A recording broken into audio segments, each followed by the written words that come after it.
Welcome to The Strain Podcast, a Southgate Media Group production, where we talk all about Guillermo del Toro's new biting horror fantasy series, The Strain, that airs on FX at 10/9 Central. I'm your host, Blair Knight Graves from ShowRatings.tv, and with me today is my co-host, Kyle Tremblay, who's also from ShowRatings.tv. You can find us on Twitter at BlairLovesTV, BLAIRE, that's Blair with an E, and at Kyle Loves TV. And follow the podcast's Twitter handle at TheStrainPod. Hi, Kyle. How you doing today? Blair, it is a biting new show for a variety of reasons, but we can get into those later.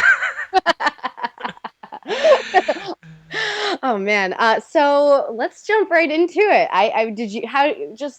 So we're from Show Ratings, which is a website where we rate and review shows. What's the rating that you would give episode 2? Well, you could read my rating and my reasoning at www.showratings.tv, because I wrote a review of this episode, and I read a review of every episode, so check those out. But I gave this episode an 8 out of 10. But it was not normally, like, you think about an 8 out of 10 is like a consistent episode, like, it's like kind of the default rating that people give, like, oh, that's an 8. Right. That's the opposite here. I thought that there were some really, really good parts of this episode, and I thought there was some really terrible stuff in this episode.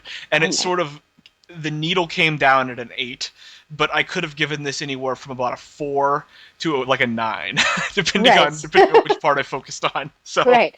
I feel like when we get to the last 10 minutes of the episode, that's when you're in the 9 zone. It really helps, by the way, for the end of the episode to be the good part. Like, if you're only going to have 10 good minutes of TV, it helps immensely for that 10 minutes to be the final 10 minutes, because it really leaves a good taste in your mouth, and it's very hard to write something negative about an hour of television that ends with a final 10 minutes that were this good. Yeah. Well, before we cover that, let's start at the beginning. Oh boy. Things gone bad. Right. Well, at the beginning of the episode, we meet Vasily Fett. He's a pest control officer in the city of New York. And he's also a little bit of a giant, a very tall, towering dude. We meet him at the very beginning of the episode with him, we don't really know who he is. He seems like he might be an antagonist, by the way, with all the creepy music and the rats everywhere. I was ready for one of those rats to, like, turn into a vampire and attack him. Like, I thought he was, like, fodder, because, obviously I haven't read the books, you have, but I see this guy who's living alone, appears to be doing some kind of martial arts, taking care of his cat, and I'm like, oh, he's gonna die. Like, he's gonna be our first victim. Right. But no, he apparently is, like, a main character. Well, later in the episode, we see as he goes into the restaurant that Bolivar and Joan Luss are eating at, and busts them for huge coincidence. Yeah, for having rats in the kitchen. So as you can see, he's gonna play a role in the series. Okay, a couple thoughts on our friend Vasily here. Okay. I need to phrase this in a way in which I'm not leading you into a spoiler. But okay, were the rats in the kitchen legitimate? Like, was that like a thing? Like, do I take that at face value? He is doing a weird Sunday inspection of the kitchen. He finds rats, and he shuts down the restaurant in his capacity as a health administrator. Is that... Yes. Right now, the world hasn't fallen apart yet, and there's no reason for anybody to be freaking out. Okay. So that's just everyday normal things that Fett does. There were a couple things about this that led me to believe that this was some kind of elaborate vampire-driven setup, and I believed that until literally 5 seconds ago. Because, okay, the Russian accent is weird, considering that everyone else on this show who has an accent is evil. So right off the bat, I'm thinking, okay, some European thing is happening here. The fact that he had a badge that he wore like an NYPD cop, and then it's revealed. Choice. Yeah. Then he's revealed to be a health inspector. I'm like, okay, so he's like undercover, like something is up. And then the fact that the restaurant owner was like, buddy, it's a Sunday. Why are you here on a Sunday? That was weird. Why would he be there on a Sunday? Doesn't he work a normal week? Like, couldn't he come back on Monday? Wouldn't you think that the whole point of showing up on the Sunday is because they don't have time? They don't think he's going to show up, so they don't have time to really set up the kitchen to make it look like, I don't know, like some nefarious things aren't going on there. Do they clean out the rat? They seem pretty surprised to see that rat. I mean, my impression is that kitchen hasn't been cleaned for a while. Like, it's not like they cleaned it on Friday and he caught him on Sunday and a rat had just happened to die before peeing on everything. It seemed like a situation where he just chose a Sunday to sort of stick it to him, Well, yeah. which is the other reason that I thought, because it seemed personal to me, because he's really like the way he announced it. Um, like a big part of this episode was being threatened by lawsuits involving Joan Luss and such. Like that's been like a theme in the first two episodes. I feel like that restaurant could have a lawsuit against this guy for driving all of the customers out. Like I understand the health inspection agencies can shut down restaurants, but do you really have to like walk into the center of it, shout, and then pull a rat out of a bag? Like is that standard protocol for for the health agencies? It's not so much standard protocol No. as it is character establishment. It gives you a sense of who this guy is and who he's going to be, Well, right? the sense that I got is that he is working for the vampires, and this restaurant is in some way like maybe the restaurant was built on a tomb and he needs to clear it out. Like I genuinely did not know what to make of that because it See, was so disconnected and so weird. I think you missed a really important clue as to him being a good guy. What clue did I miss? That he found rat urine the same way that F is tracing the creatures that have come off the plane. Um, it's the urea that he's finding, or is that what it's called? Urea, ammonia. Yes. It's the ammonia that's in urine. Okay. And so they are using the same technology. That's your clue that he's not in it with the vampire. But this technology is a UV light. I can hold a UV light. There was a show on MTV where they took like it was like someone you were dating. I didn't watch this show. I should establish. It's called Bedroom Crashers, I think. There you go. Okay, that show. I'm glad you're familiar. I believe teenagers used UV lights in that show. This isn't experimental military technology. I didn't bat an eye. I thought, the Syndicate outfitted him with that UV light, as they did with his badge, to make him look like he's not undercover. like this is breaking news to me that this guy's like genuinely a health inspector. That's excellent news. I mean, well, that's an excellent point, not news. That's an excellent point that you're making, though, is that it wasn't made clear at all to you that this is anybody who you're supposed to care about. No, I feel like for a book reader, you totally get it right away. You know who this Right. guy is and all that, but it was so like disconnected, and it's fine to be disconnected. I kind of like that. I like because like we talked about last week that they would do well to do a sort of Game of Thrones style where we have different leads and the perspective shifts. This was from his perspective. There was just nothing establishing who he was or his intentions is genuine, especially on a show that sort of encourages the audience to be a little bit paranoid about this stuff because it's a horror show and you don't know, it's a mystery and you're kind of looking for this kind of thing. So, I was totally lost. Yeah, well, I think, though, that he's probably the first perspective character that I actually felt like I was getting, as you said, their perspective, who wasn't F. I don't know if you felt that way, but because he was so disconnected, like Gus obviously has been so involved with moving the box, and who are my other characters? Oh, and Bolivar, who is the goth guy, and all of those things. Like, all those characters feel like they're intrinsically tied to F, but this was the first character where it felt like, no, I'm actually just following this guy's story for a short period of time.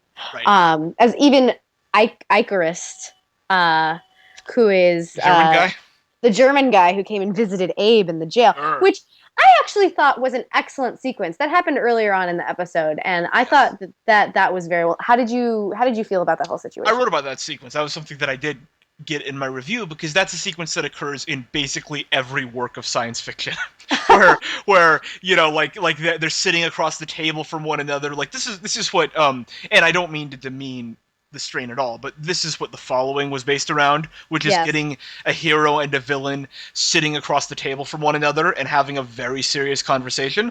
I thought the sequence worked quite well. In fact, because both of the actors are good, and because the content of the conversation I thought was interesting and intriguing, and it hints at a much larger relationship between these two than what we've seen so far.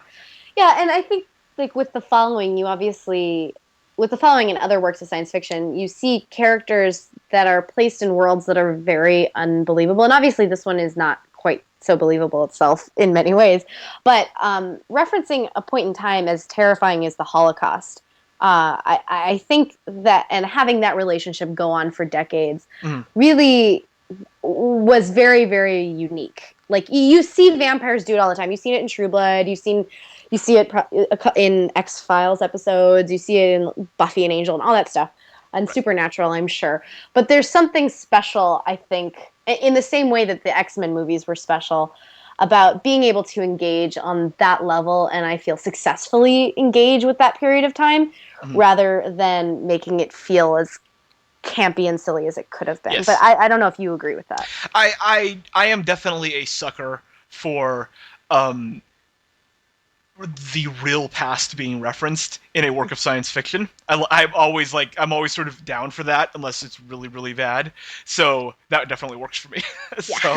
So yeah, I mean it's fun. It's fun that conversation, which is a case where even though book readers clearly understand it like better than I would understand it, it's still I got it even though I don't understand the plot details that are being talked about intentionally. So I would imagine because they're talking about some of the mysteries of the series, Right. um, but it was enough. It gave enough to be intriguing, like the fact Well, that Abe has a number and was clearly part of this guy's deal, this yes. guy's Well, scheme.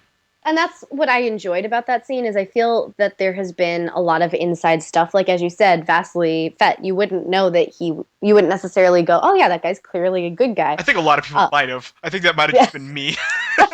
Well, But there's other things like all the family drama, all this stuff where oh, like as a book reader you feel totally in on it and you oh, understand the reasons that these things are happening. You understand F being an alcoholic, all these things like you have all this insight. And I feel like the show has sort of been set up for book readers, unlike Game of Thrones, which was set up to be unique on its own and like you didn't have to read the books to understand it. But I feel like the I think that the scene that was the strongest that didn't need any reference whatsoever was absolutely the scene between Icarus and Abe in the jail. sure. Absolutely. Um, but so while I brought up F, we might as well Yeah, we might as well cover our kind of annoying protagonist. yeah. Where to begin? Well, and I sort of based my review around this observation, which is that until the last 10 minutes, this was an episode of 24. Yes. This and it's 24, but Jack Bauer isn't likable, which is a real problem. um, this is this show, and I assume the book as well. Although usually books are able to better flesh things out than TV. So I don't know whether to blame. Well, I guess I'm blaming Guillermo del Toro either way, but I don't know whether to blame the author or the filmmaker. But this has fallen into the trap of establishing the protagonist as the hero by making everyone around him incompetent. Mhm. And it's a classic TV mistake. You see it all the time in a variety of different genres, and the Strain has just barreled headlong into this world where I mean he's the rogue. I wrote in my review. He's the rogue government agent with a trusty female sidekick who's fighting both an external threat and an internal threat from the incompetence of his own government. And I Mhm. could be describing 24 or the Strain, and there's no possible way of knowing because it's I mean it's like everyone versus F, and everyone is behaving so irrationally and so not it doesn't ring true even a little bit.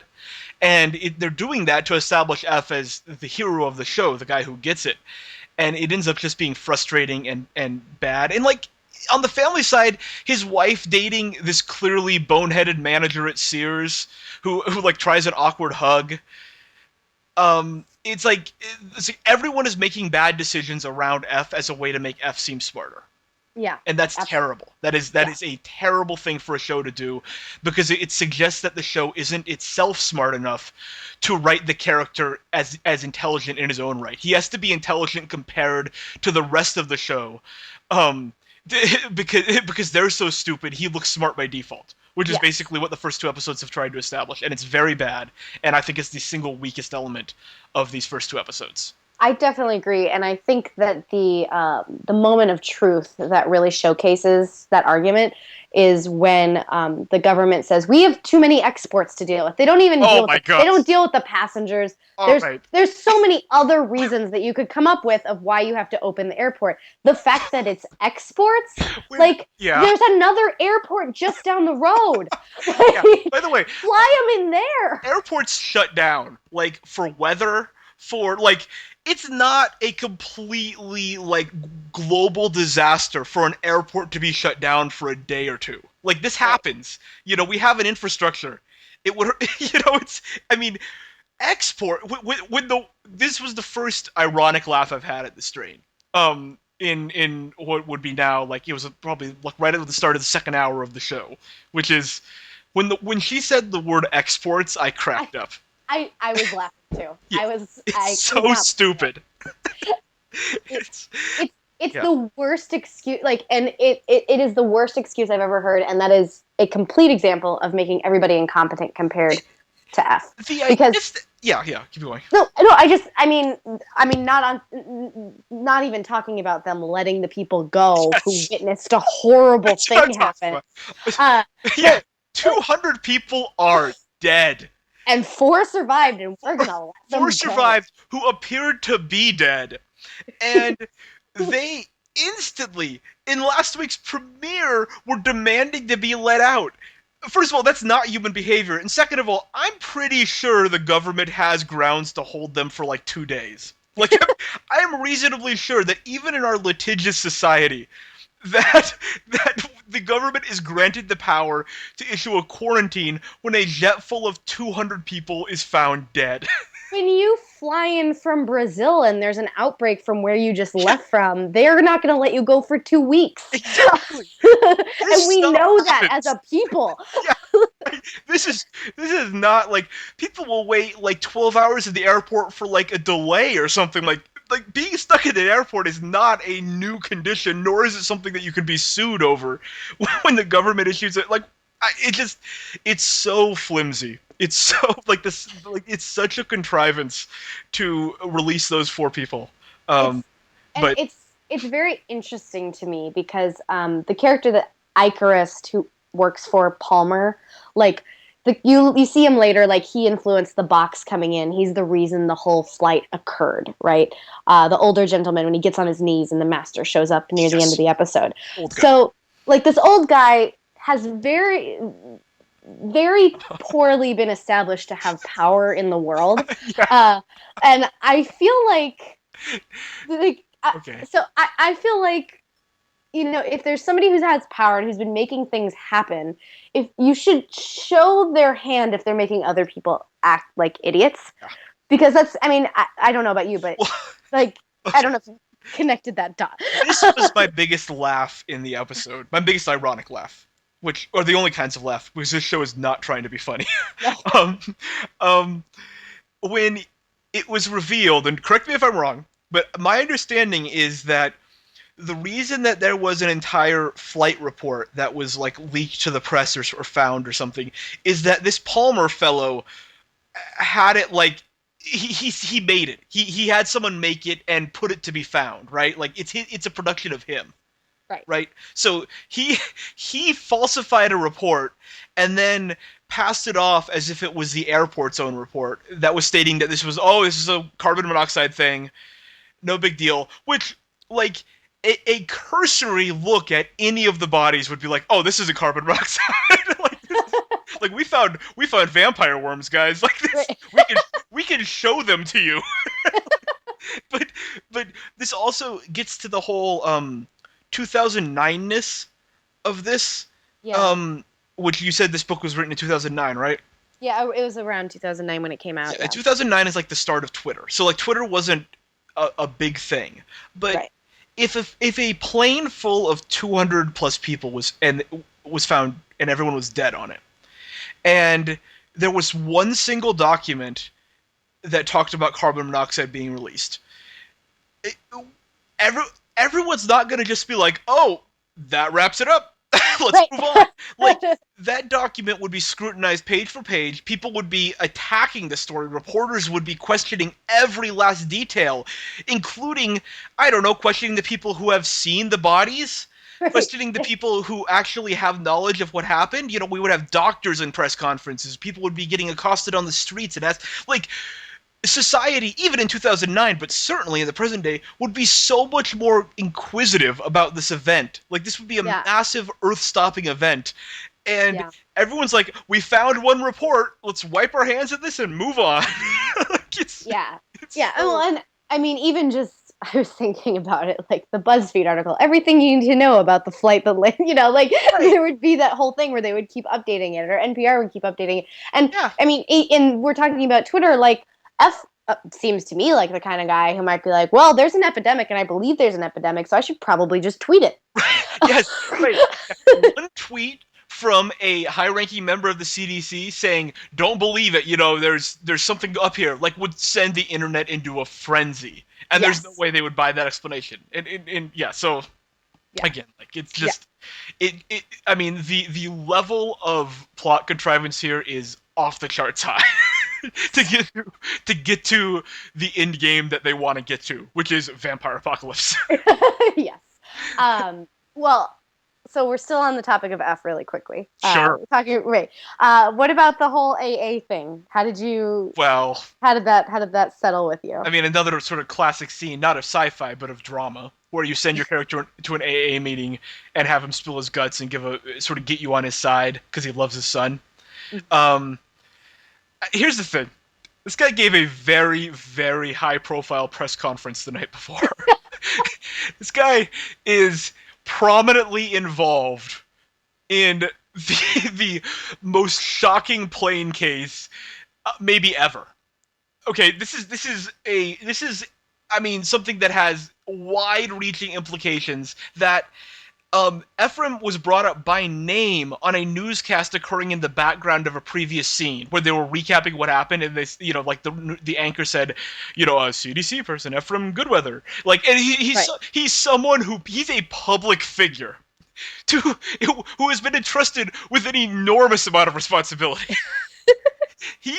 I don't know if it's the best idea for him to be saying he's an alcoholic. Yes. I don't know if that's good. Or to be going to a custody hearing the next day. Oh, God. Sorry, but, like, if you've been announced by the news to be a CDC personnel, that means you're actually probably actively putting a child in danger when you take care of them, right? Right? Yeah. Because you're constantly around things that are really dangerous. Yeah. This guy, and that scene, where second time in as many episodes, we're going to track this on this podcast. Second time in as many episodes, F gets a text from his son while he's in the middle of doing something important, and he's like, oh, gotta take this. And this time he's like, wait, I can't take it. And of course, ever dutiful Nora was like, F, take a beat, go see your son. It's like, oh my God. This is really, really bad. Bad. Well, okay. So we've been teasing the show a little bit right now, and rightfully, we should restate that we liked this episode. We did. We really liked this episode, so we should probably talk about that a little bit. Yeah, the last 10 minutes. The last 10 minutes. Yes. Once Rockstar Orgy happened, this episode was on fire. Yes. Things went down. And I do appreciate, I should say, an aspect of this, because I think the mechanics of what's happening in the sort of non-vampire story are very, very silly, but I do appreciate the idea that life is still going on, like the establishment that there are custody hearings, and there are, you know, annoying lawyers, and there is dinner at restaurants for health inspection. Like, life is still happening while the apocalypse is starting, and I do appreciate that being established. I do too. I mean, I appreciate even Joan Luss and Gabriel Bolivar, the two senseless victims. Yes. Who are still awake. I don't remember the fourth. There were four that were awake. One guy's in the hospital. The pilot, Bedford. Yeah, I don't know where the fourth person is. The nerdy guy, the guy with glasses, who said who seemed very panicked, like, to get out of there. I thought, like, he seemed like something's up with that dude. So yes, but yes. But But I mean, talk about the real world. A high-powered attorney and a rock star go out to drinks thinking, yeah, we're gonna have, we're gonna sue them. That's a very real, I Yes, feel. right. That's a very real moment, even though like nobody is mentioning the fact that their eyes are red or that Yeah, but that they're pale as snow. appearance wise, something was up. Yeah. But yeah, the world totally is just moving forward. Yes, and Uh, that's what we were never treated to with The Walking Dead, which is The Walking Dead started well after the apocalypse, yes. and this is starting directly before, and so we're getting to see this. My complaint with it is that it's very silly in a lot of cases, but like that scene at the restaurant, that's fine. Like I get it. Like I understand why those two characters are there. I understand, what's happening. That was fine. That was fine. So Well, and it also established something interesting. Every time that they sipped the alcohol, they would get yes. the very upset sounds in their head, the brain freezes. It did seem as if the alcohol was exacerbating whatever was wrong with them. Right. And if they have parasites in them, parasites do not like to be poisoned. Mm. I mean, I just watched World War Z, so Oh, so did I. really? Yeah. Okay, we should probably talk about Which this is not on the World War podcast. Z cast? Absolutely not. But yeah, anyway, where were we? Oh, so Bolivar, Gabriel Bolivar, he goes into the sex orgy with The sex orgy as yeah, opposed to the non-sex orgy? hey, by definition, an orgy is a bunch of people sitting in a room with their socks off. So, Oh, I'm boy. sorry, I'm the worst. Sorry, I'm more concerned that you wikied that than anything else. Oh no, that's just knowledge that I have. But so yeah, he goes to this orgy with these sort of attractive groupies, yeah, and his hair starts falling out, and Yeah. everybody thinks that's cool. Yeah, the orgy kept going very Yeah. impressively. That is a resilient orgy.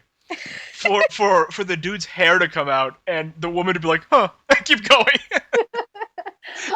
But then suddenly it breaks down into chaos as Yeah. he clamps down a little too hard onto one of his groupies' A lot necks, too hard. Blood was dripping on the floor. which he then valiantly lapped up like a Laps dog. up. That was really cool and creepy and weird. Like that was our first sign. Like, all right, this episode's getting serious now. Like just seeing him like lap it up, like one of the coolest things of this episode. And I'll save well, obviously save the talk of the very final scene, which I thought was the best of the series to date. But the idea of people still looking like people but behaving like monsters Yes. was really, really cool in this episode. Like that, when he's lapping up the blood, it was so inhuman. It was so something that humans wouldn't do, but he still looked human, and it just really, really cool. Like, Yeah. I just enjoyed that, like spine tingling kind of thing. I think the casting is very strong there because that actor was able to turn that switch very quickly. Because he'd been pretty stiff to that point. I'm gonna be Yeah. honest. No, he'd been pretty, but he'd Little been wooden. stiff in a very Marilyn Manson way, the way that Yes, I would true. expect that kind of like society doesn't matter rock star. Like, Fair enough. like, yeah, sure, maybe he's being stiff in his acting, but I felt like, yeah, that might be how a rock star Marilyn acts. Manson's a good, because that guy, when he's not acting, when he's just giving interviews, is kind of what it is. So, Yeah, exactly. no, I get it. Yeah, and in that scene, he really like brought it with physicality. Yeah, and then yeah, he goes from being that to this, very monstrous. Yes. The way he moved, his shoulders moved, like it was very cool, very well done, good performance on that guy's part, whatever his name is. And then the scene immediately after is when Palmer goes to meet the master in the box. Yeah, the master. And how do you feel about the whole situation with the box is very interesting because I think you saw last week that you thought Gus was clearly a bad guy. Right. Well, now they've established him as the good guy because he loves his mother. Like they mentioned that last week, but we saw the home scene here, so we're clearly, it's telling us what to believe about Gus. Right. The show is not being ambiguous with Gus. Well, and I don't think it's just his mother. Like he's like, oh, we should return the things that you stole. I don't want that life anymore. It's like That's what I mean. The show is being unambiguous with that character. yes, Pretty clear. Yes. The gangster with a heart of gold yes. is the character. But yeah, But yeah, I mean, I like Gus, but just quickly on the subject of Gus, I liked Gus's reaction when the box started moving at the start of this episode. He was like, "Oh hell no!" Like got out. I was like, you know what, Gus? On a show where people have acted irrationally, that's the most rational thing I've seen anyone do. He's like, the box is moving. Should I open it? No. How about I run away? How about Well, that? which is great because often in horror films, the problem in horror films is that people are overly curious. Oh, did the stewardesses opening up the cargo hold mid-flight when there was growling inside? Or the guy walking into the back of the. Yes, exactly. Yeah. Yeah, so I appreciated Gus having a very human reaction to seeing a giant coffin filled with dirt start moving. It seems like there's only one proper response there, and it's not to open it. But then, as Eldritch Palmer and Icarus, his hand person, I guess I don't really. No, the German guy is a servant of the master. Oh, that's right. Yes. And the Palmer has his own servant, who is the driver, who's always with him in his office. Yes. But my sense is that Icarus, or what German guy, has been working with Palmer, but is independent from him from like an organizational perspective. Yeah. He's not with Palmer's organization. He's with the master. He's a, as far as I can tell, he's a vampire. But see, he did the little eye flicky thing, so kind of the very serpentine. Yeah. Extra eyelids. Happened at the start of Men in Black, by the way. A movie I watched on cable like a month or two ago. Yeah. When Will Smith is chasing the first alien, he flicks both. He blinks both sets of eyelids in the exact same way. It must be the same post-production facility. By the way, speaking of similarities, this is a real side note. But remember last week I said that the first scene was identical to the first scene of Fringe? Yes. In this week we found out that the guy whose head got stomped by the master is named Peter Bishop, who is the name of Joshua Jackson's character on Fringe. So I'm not saying anything. I'm just saying that while he was writing this, Guillermo del Toro might have been watching Fringe. Although last week you claimed Guillermo del Toro probably never watched I'm revising my statement. Guillermo del Toro totally watched Fringe. You don't come up with Peter Bishop dying as a result of the scene identical to the start of Fringe by accident. It's too much of a coincidence. Let it also be said that Guillermo del Toro wrote this book with a gentleman named Chuck Hogan, and I don't know whose creativity was fully involved on each, but it could have been Chuck Hogan. Yeah. It could have been Chuck Hogan. Just like you're using Guillermo del Toro because he's such like a figure. You know, he's right. Chuck Hogan's, I guess, just a guy. like a guy who apparently, based on what I read leading up to this show, was brought in by del Toro to sort of work out the mechanics of things, like to make it more like del Toro had all the ideas, but Chuck Hogan had the mechanics. Del Toro is not a writer, right? He's not an author. Yes. He can write a script, but that script gets heavily edited by script editors and supervisors and things like that. Chuck Hogan is essentially his script supervisor and professional writer. Person. Yes. Yeah. He wrote the book that the movie The Town was based off of that starred Ben Affleck. So this guy, he's got a resume. Yeah. Right. He's a very, I would say, based on the little I know about him, an efficient writer. Someone who knows how to write. Like The Town is a very, very efficient movie. Yes. And a very effective movie for what it is. And so that kind of makes sense with someone like Del Toro, who's a big ideas guy, who clearly like had a lot to say about like how the crazy stuff happens, but maybe less to say about the mechanics of each scene. Maybe had less to say about the everyday things like going to parent custody hearings. Right. Yes. I don't think Guillermo del Toro is writing child custody scenes. It's probably a fair assessment. But yes, so that was a long tangent away from the master. Long tangent. I'm sorry for bringing up Joshua Jackson. This is what happens. But I was so excited to see the I mean, we're not gonna. We may not ever see him in the first season, but it was so cool to see the back of his head and his hands and like this crazy monster that's so not CG, and that's what I really liked about it. Which going back to the Walking Dead comparison, but one of the cool things about the Walking Dead was that I don't know how they do it now, but at least in the first season, it was all animatronics, and it looks like the strain is very similar. It's mostly like puppetry and animatronics. So I was really excited with just that small glimpse into this terrifying ancient vampire. It's fun. It's scary. I enjoy that scene. I liked Palmer crying in reaction to him, like whimpering. Yeah. Seeing this what seems to be a powerful, if kind of vaguely powerful, because again we don't know, we don't really know anything about him except that he's powerful. Right. But seeing him sort of kneeling and crying upon seeing the Master's face was pretty cool. Like it really says, like, I don't need to see his face because we can see the guy's reaction to it. Well, which you never get to see in horror. Usually, if a guy calls a monster, whether it's like through some ceremony or whatever, he's like, "Yeah, cool, you're my monster." Right. Like, right, yeah, we're bros right now. But Palmer actually had, just like Gus had a real reaction to running away from a box. Palmer saw something terrifying and fell to his knees and cried. Yeah. Which is just there's something wonderful. There's something totally wonderful about that. Yes, I'm very much in on the Master. Yes. Seems like a lot of fun for us. But now we should talk about that scene. Yeah. I mean, okay, it's little Emma, I think your name is. Yeah. Little Emma, in the bath, like a crocodile, which is, by the way, a shot from Dexter. In the second episode, Crocodile. When his eyes are just above the water and he's peering out. But this was much sinister because her skin was pale and her eyes were red. Yes. The poor father. She's okay. She's delusioned father who called the CDC and said, thanks for releasing her. Thanks for releasing her.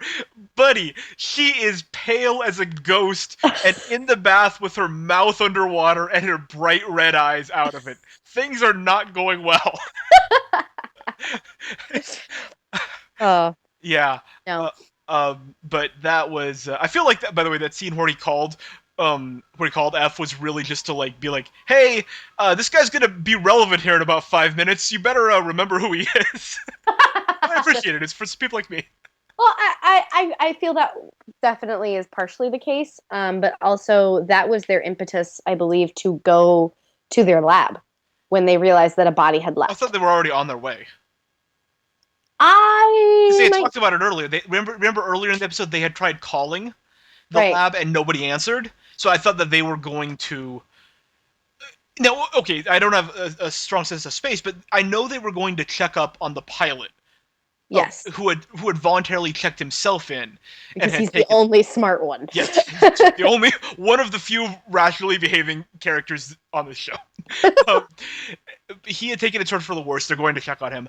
Is the medical facility in a separate building? Are they? Yes, he was in the hospital, and then they were going to the CDC medical facility. CDC medical facility. Okay, cool. Yes. All right. So yeah, whether or not they went there because of that call or not, either way, they ended up there, and it was cool because I mean they saw what we all expected them to see, which is nothing, including bodies and bags. Right. And then we visit little Emma. Little Emma, whose father comes to get her out of the bath so that he can get her dinner, and she says, "I'm hungry." Yeah, hungry. And then stands up in the bathtub as a giant slug-like mechanism comes out of her mouth and just rips into her father's neck. Yeah, that's what I'm looking for with the strain. It was so it's like great that the scene ended so violently. So happy about that. but I loved the build up to it. You know, the fact that it was just her eyes above the water, and she looked so monstrous. And it's this tiny little girl, but she just, she's a monster. And then for her to actually do a really monstrous thing, a clearly science fiction-y thing, was so much fun. Well, and it sits in what you were talking about earlier with Bolivar, is where a human does something as a monster. Well, in this case, it was a full-on new appendage flying out of her mouth. Like, it wasn't. This was a different level of that. Well, I don't know. See, I remember the striking moment of seeing her small little body like standing in the water, and obviously like she's blocked off in the places she needs to be blocked off. Yeah, You because don't that get could that, Guillermo del Toro. no, no.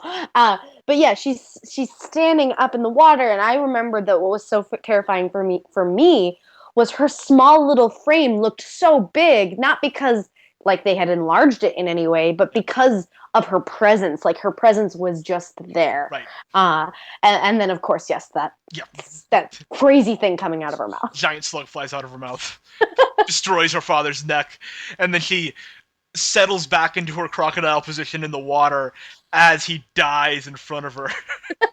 I mean, it's just a gnarly sequence. I It's mean, yeah, and the sort of rising action from the moment that the Rockstar orgy happens to that was so off the charts fantastic. yes. So good. It's Which is so, yeah. it's just and that leaves so much promise in the series, I think, Yeah. because I think the thing that we're getting hung up on, and I had a friend sitting next to me who she was like, I feel like you totally gypped me by telling me the show was going to be good, and I had to sit for a little while, and I realized like what it was is it is like we do have to get through this everyday drama, like, and it's Yeah. hard and it's contrived and it's kind of forced upon us. It's done badly. It's It done. could be conceptually, I get it, and again, I like the idea of juxtaposing everyday life with these scenes of increasing horror. It's just done badly. Yeah. That's it's a problem with execution, not with idea. Yeah, absolutely. But I think that these last 10 minutes were promise of what happens when the normal is starting to fade away. Yes, right, And and that's clearly where the series is headed, and good omen that that's what the scene does best because these scenes of normality are going to go away here before too long. You know, we're not going to be concerned about the lawyer suing people. Hopefully here pretty soon, because things are getting increasingly weird. So we're not going to sit through like a 6 episode lawsuit arc. You know, we're not going to. All this stuff now is just sort of temporary character establishment for what's clearly coming. right. And so I mean, that's promising because the vampire stuff I think is working quite well, Yeah. especially in these last 10 minutes. So And yeah, I think you and I have talked about this a lot that most shows struggle. Like the Walking Dead was that weird phenomenon. You wrote about this. We talked about this last week, where they had so much material to work with in the first 6 episodes that yeah, they just were able to blow it out of the water. right. Most shows take a little while to get their sea legs. Like I can't name a single sci-fi fantasy show except for Battlestar Galactica, which I will say is just like phenomenal from beginning. Sure. Um, but I can't otherwise name one that really gets what like they're like this is our world, but Right. like oh we don't know how to walk yet, like Yeah. but then Yeah. they find it within the first couple of episodes, and you know that's where I feel like the strain is. It's sort of in this awkward place. Like even Game of Thrones was a little awkward at first. I think especially with the Daenerys Well, storyline, like she became Game of yeah Thrones was always competent. That's the yeah difference. There yeah are moments in these first 2 episodes that are utterly incompetent. As TV yes goes, that will not be fixed. You can't fix incompetence. You can fix bad decision making. You can fix sort of ill-conceived ideas or bad, like a bad plot arc or something. Like those things are temporary. There are moments of incompetence in these first 2 episodes, and those won't be fixed. But the promise is that those moments the involved side elements of this story. And right side elements of this story are going to either fall off or be radically changed. You know, I'm positive that this family dynamic is going to persist with Ephraim's family. Like, I'm positive that his family is going to continue to be a factor in the show. Like, that's like the AA scene wasn't like a goodbye to his son. Like, this stuff right is going to keep going here for a while at least. But the circumstances are going to change so dramatically, it's going to affect the relationships, and they're going to sort of get a chance to start over with all of that.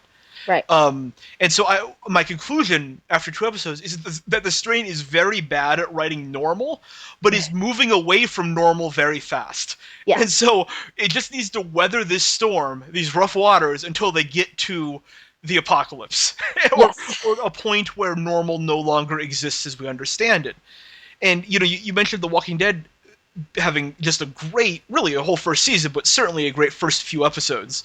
And The Walking Dead started at a point that the strain isn't anywhere near yet. You know, Right. there was no semblance, and I really focused on this in my review, there was no semblance of normality ever in The Walking Dead. Normal on that show does not exist in the way that we understand normal to exist.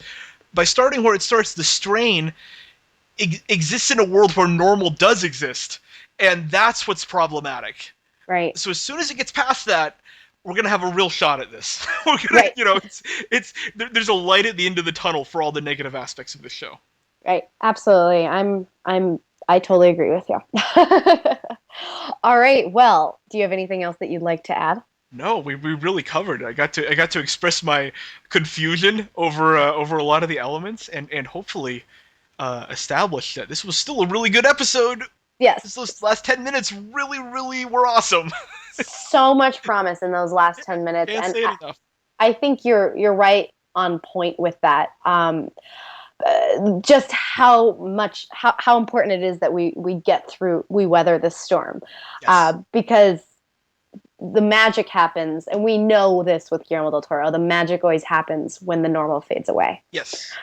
So it's going to be good. Gonna be good. I have faith. I have to adjust my expectations a little bit, because going in, I definitely thought it was going to be a more sort of smarter show. Yeah.